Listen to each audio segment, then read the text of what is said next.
Hola, ¿cómo están? Bienvenidos. Esta es otra edición de Eduardo Ledesma Pregunta, en una edición especial en cuarentena, dada la pandemia de coronavirus.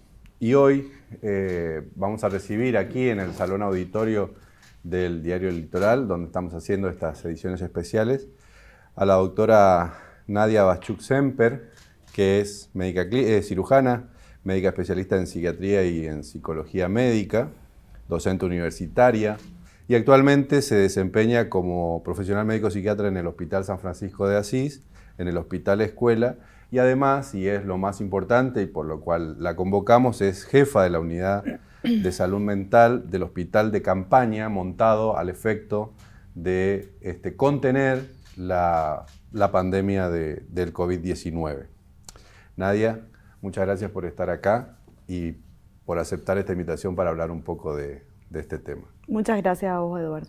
Bueno, con ella vamos a hablar un poco de la salud mental en contexto de pandemia, en contexto de encierro, ¿no? Que es lo que nos está pasando en este momento.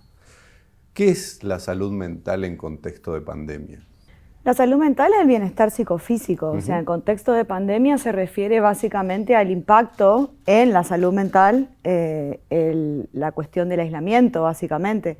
Del aislamiento y del temor que implica algo, una amenaza que está ahí presente y que además a nosotros nos tocó como con un delay, porque la amenaza está, lo peor está por venir todo el tiempo y en definitiva es como que todavía no es tangible de la manera en la que la hemos visto en la televisión, en relación a Europa, a China, o sea, pero sí, la realidad es que la alarma está prendida desde hace más de 45 días y con todo lo que eso implica. Okay. O sea, no solamente el aislamiento, sino el temor a lo que puede pasar. Ok, ya vamos a volver ahí.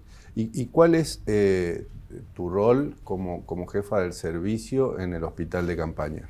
El Hospital de Campaña tiene, por supuesto, muchísimas particularidades, no es un hospital común, digamos. Convergen un montón de especialidades de distintos hospitales, con distintas culturas hospitalarias, y la misión que tenemos cada uno de nosotros es diferente en relación a cómo se trabaja en forma convencional. La convocatoria fue a apoyar no solamente al personal de salud, por lo que sabemos que el personal de salud no solo que se enferma más de COVID, sino que a su vez también tiene muchísima más exposición al estrés, a la incertidumbre, a las preocupaciones familiares, o sea, también tiene su familia, sino que, y a las relaciones interpersonales con el personal, para justamente contenerlos, acompañarlos y monitorizar su estado mental. No porque se vuelvan locos ni nada por el estilo, sino para ver si realmente descansan bien, si tienen suficientes horas de ocio, también determinar el tiempo de exposición y de trabajo en la semana y en el día, en la jornada, hacer pausas antes de retirarse de la actividad laboral, antes de volver a sus casas, para no ir con toda esa carga, digamos, y todo lo que eso implica. Pausas que están pautadas con mindfulness, yoga y distintas actividades individuales y grupales. Ese es el pie que tenemos dentro del hospital. Y fuera tenemos una gran misión que es la de contener a los familiares de los pacientes que ingresan al hospital. Porque el ingreso al hospital es un ingreso también muy particular, porque es un ingreso sin visitas, es un ingreso sin vuelta a ver al familiar hasta su egreso. Ahí vamos a volver.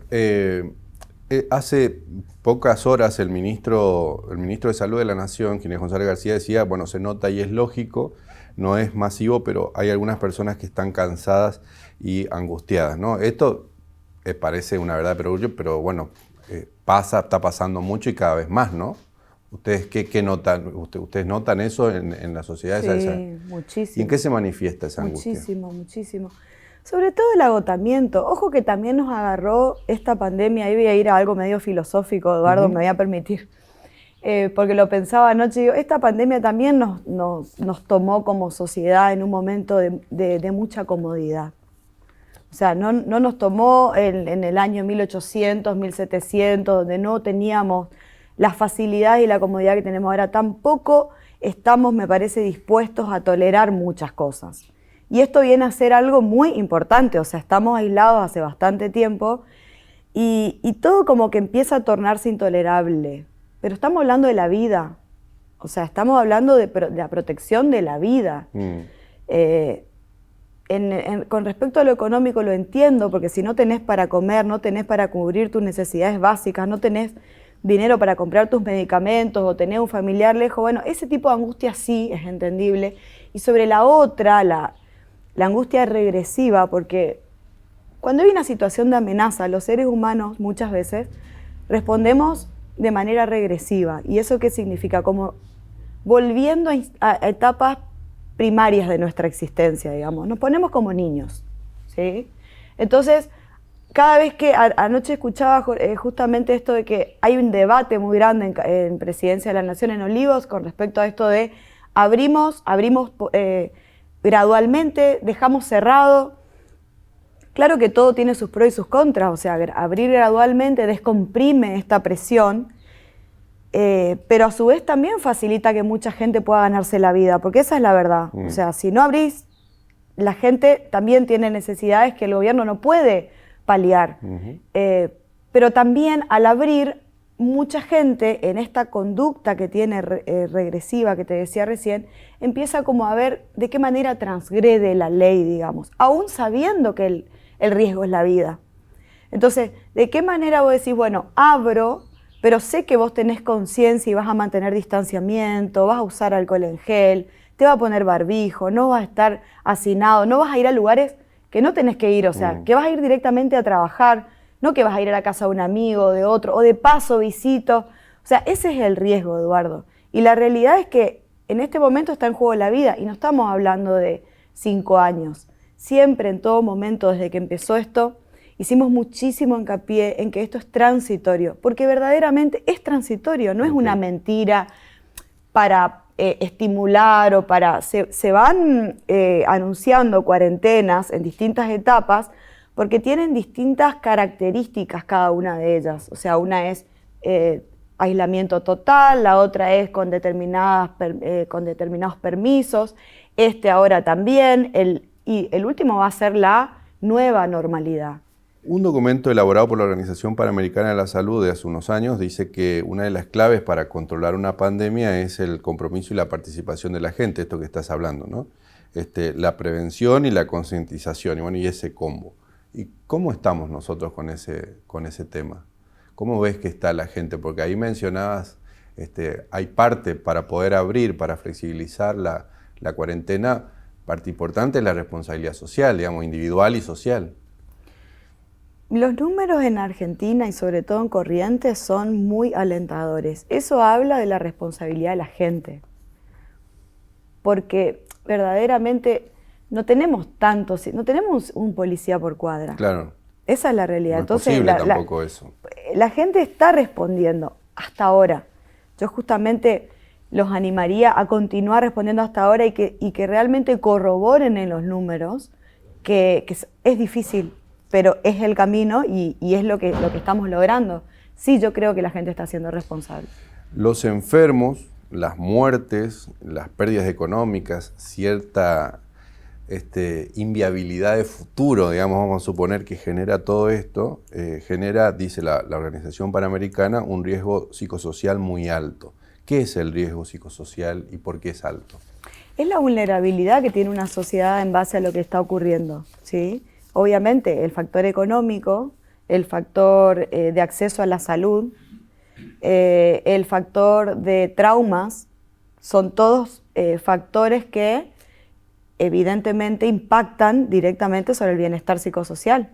O sea, de hecho el servicio de salud mental se llama servicio de protección psicosocial, porque esta es la problemática ahora. Vos mencionaste hace instantes esta diferencia, ¿no? La diferencia entre alarma y alerta. Desde el punto de vista psiquiátrico, en contextos de pandemia, hay una diferencia que se marca ahí, ¿no? Nosotros estamos, ¿qué es lo que tenemos que hacer? ¿Tenemos que estar alarmados o tenemos que estar alertas? No sé si vos te diste cuenta, Eduardo, que hay está polarizada la gente. O sea, está aquel que también tiene que ver con la negación, ¿no? Pero está aquel que, no pasa nada, una gripe, que esto, que lo otro, yo ando. Y está la gente temerosa, con mucho miedo. Ninguna de las dos es la ideal. O sea, nosotros tenemos que aprender a vivir de otra manera. Es así. O sea, desde acá hasta no sé cuánto tiempo más, porque esa es la realidad, no es que no vamos a poder salir, no es que no vamos a poder socializar. Va a cambiar el modo de vida, pero va a cambiar el modo de relación. Entonces, si yo, digamos, el miedo siempre me paraliza y me hace hacer estupideces. Ahora y en toda la historia de la humanidad. O sea, es así. Entonces, si yo entiendo, estudio, me capacito, me desburro y veo qué es lo que realmente debo hacer y qué es lo que no, eso a mí me da seguridad y me da alivio para manejarme. ¿Cuáles estás viendo que son las poblaciones de mayor riesgo de salud mental en este contexto? Niños y ancianos. ¿Por qué? Definitivamente. Y porque son los dos grupos poblacionales que están verdaderamente aislados y con muy poca esperanza de no estarlo. Los ancianos están en la última etapa de su vida y justamente, lo digo incluso por lo que puedo charlar con mis pacientes, para ellos es muy lamentable estar alejados de sus nietos, de sus familias en este momento, en el que justamente, en este momento de sus vidas, digo, no de la pandemia, en el que justamente la contención familiar y el acercamiento es salud para ellos. O sea, ya no es el trabajo, ya no son los logros económicos, ya no es, o sea, lo importante en este momento de sus vidas es lo vincular. Claro, y justamente y está roto eso. Eso está detenido, sí. Está roto eso, y no solamente eso, sino que también hay alguien que le cerró la puerta con llave, pero desde afuera, ¿no? Porque tampoco los dejan salir a airearse, a hacer algún tipo de actividad física. Sí, yo creo que eso es importante destacar, Eduardo. La llave está cerrada desde adentro, no está cerrada desde afuera, porque justamente yo creo que las sensaciones de encierro, como si fuera que uno está preso y la llave la maneja alguien de afuera. Uno puede abrir la puerta y salir, pero uno está adentro porque uno sabe que está protegiendo su vida. ¿Y por qué crees que incluso hace unos días en Corrientes mismo hubo una queja generalizada, digamos, en cierto sector de población adulta, por las medidas de rigidez, digamos, con respecto al adulto mayor que tiene la provincia de Corrientes? Porque justamente es la población más vulnerable. Son personas que si se enferman, si se contagian, sí, tienen mucho más riesgo de un desenlace fatal. Claro. O sea, esa es evidencia que tenemos de todo el mundo. Está bien, muere también gente joven, pero la realidad es que el anciano está en un riesgo altísimo. Ok. Y con respecto al riesgo ocupacional que también mencionabas recién, que es el personal de la salud, que es una población muy vulnerable porque está en contacto directo con la enfermedad.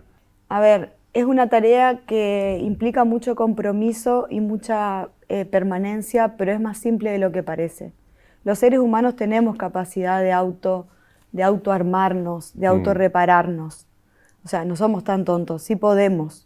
El tema es que necesitamos en el momento adecuado y de la manera adecuada cierto acompañamiento, sobre todo en lo que tiene que ver con sentirse comprendido, permitir la catarsis y el sufrimiento y el dolor, digamos, la tristeza, perdón, no el sufrimiento, garantizar y asegurar y acompañar para que esa persona tenga suficientes horas de sueño, de alimentación, de recreación.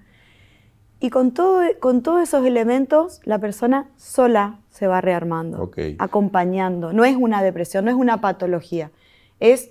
Todos somos damnificados, no somos enfermos psiquiátricos. ¿Sí? Todos, y ahí en ese todo está la población entera, Está la ¿no? población entera. Ok.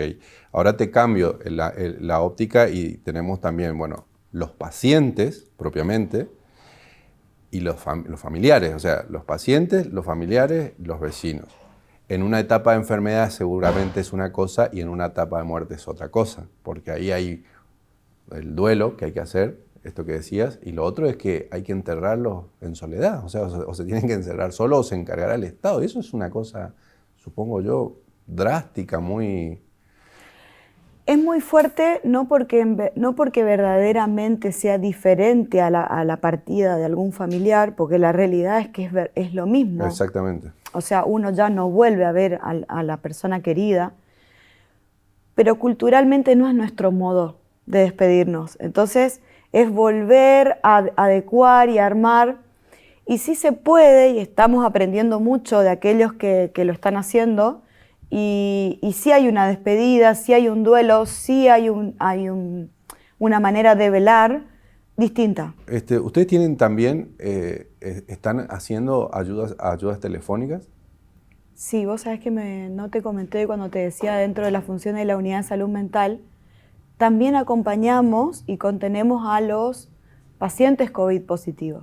Porque, ojo, ahora la cosa cambió, pero al principio fue muy duro para una persona tener positivo para COVID, digamos, porque la sociedad respondió de una manera nuevamente, como te digo, regresiva, porque ante el miedo aparece esta cuestión como de transformarse en niños y aquel tiene y nos contagió a todos y nos trajo y por qué no se cuidó y sí, pasa a ser como una especie de agresor el que tiene COVID.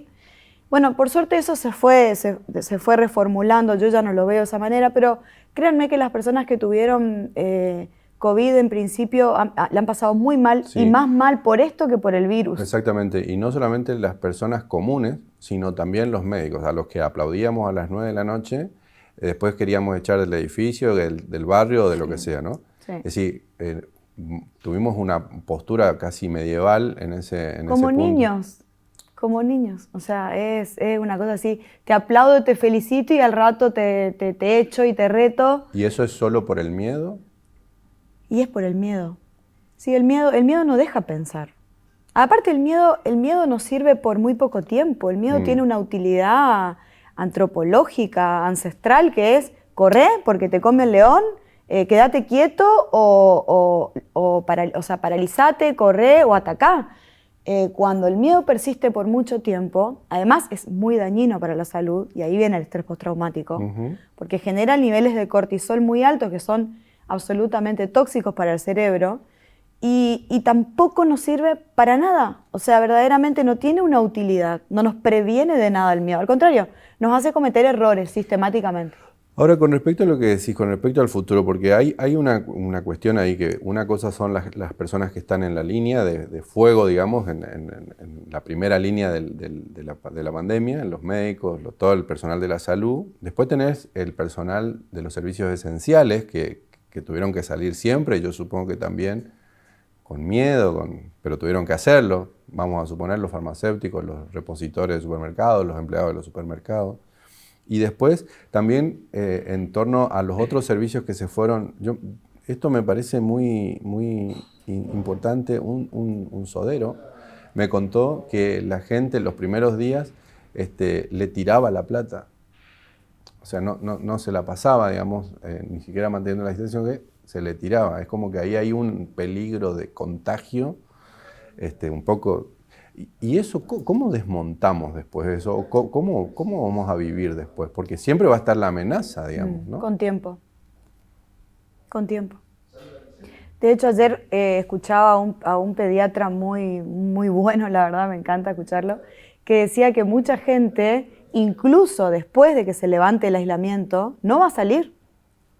O sea, se va a quedar en su casa por propia decisión, digamos.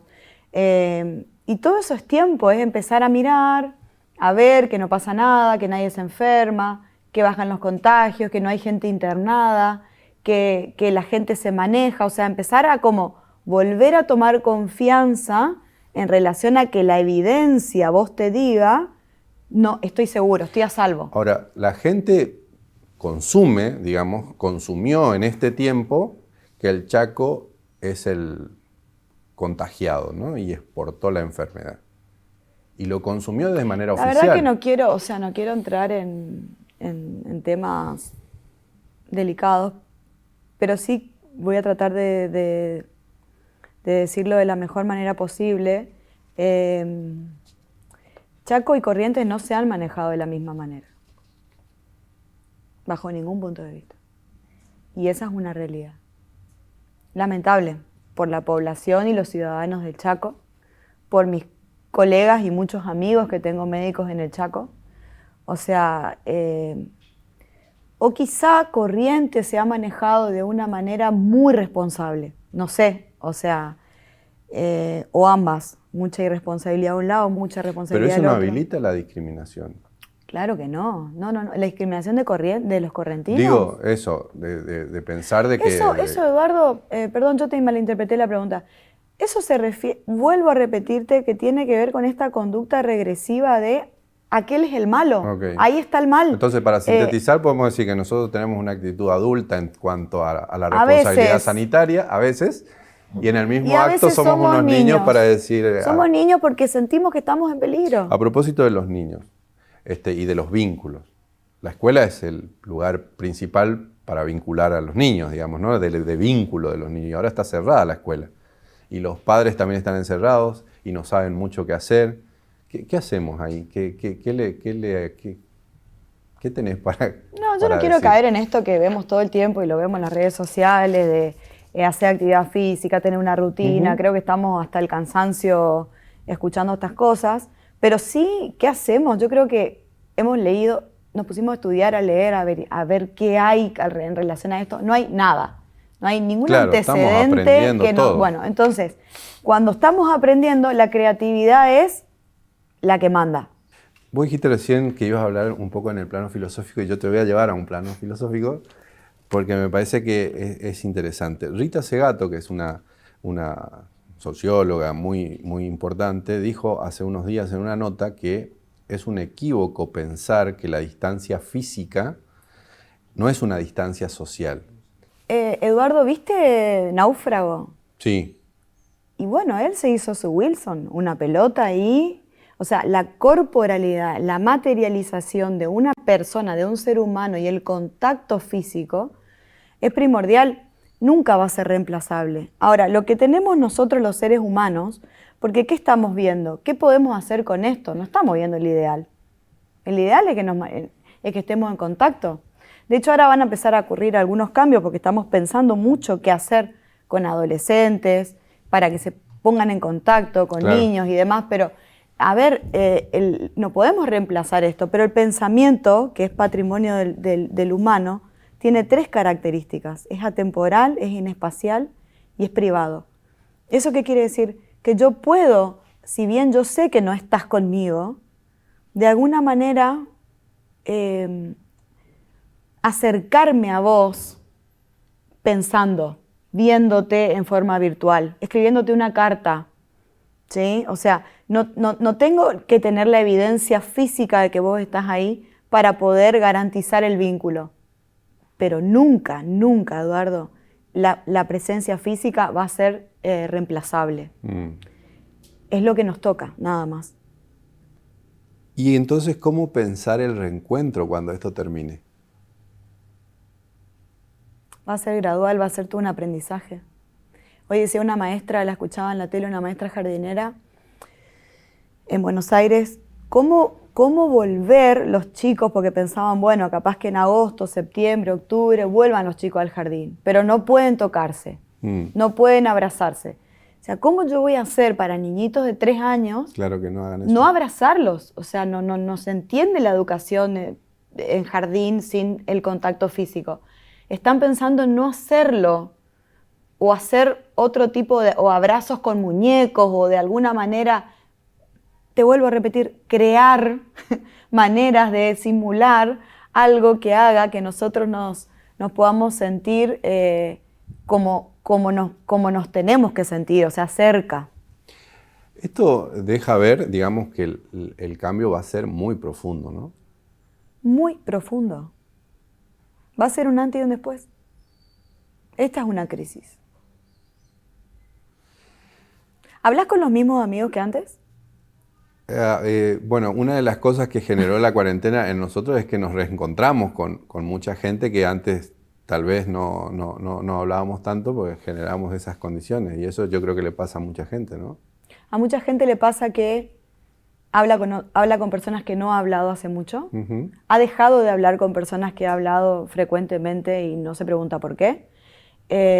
Ha hablado mucho consigo mismo y se ha replanteado un montón de cosas. O sea, A ver, los cambios profundos no tienen solamente que ver con lo que ocurre afuera, No, por supuesto. y en relación, sino también con todo esto que empieza a pasar. Porque está ahí, aflora la esencialidad de la vida. Exacto. Ante la amenaza de la muerte. Exacto.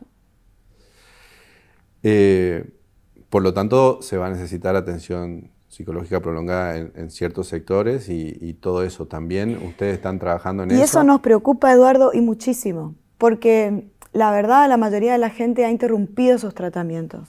Y no solo que esta pandemia genera trastornos como ansiedad, depresión, estrés postraumático, como te decía, abuso de sustancias, reagudización en gente que ha consumido e inicio en gente que no, como por ejemplo el alcohol, es terrible, sino que también agrava cuadros psiquiátricos o psicopatológicos previos. Evidentemente lo que la gente me parece que es importante que entienda, y yo creo que está bueno que esta charla para eso, es que esta es una nueva normalidad. No va a volver a ser todo como antes, o por lo menos no en el mediano plazo. A largo plazo puede ser, pero en el mediano plazo vamos a utilizar estas nuevas herramientas. La telemedicina es fundamental, es una herramienta que funciona de igual manera las que terapias la que se están presencial. haciendo, hay algunos psiquiatras y psicólogos que están trabajando por teléfono, está con bien. videollamadas y funciona muy, muy bien. ¿Qué se está haciendo bien? ¿Qué no se está haciendo? ¿Y qué crees que se está haciendo mal en tu ámbito para contener la pandemia?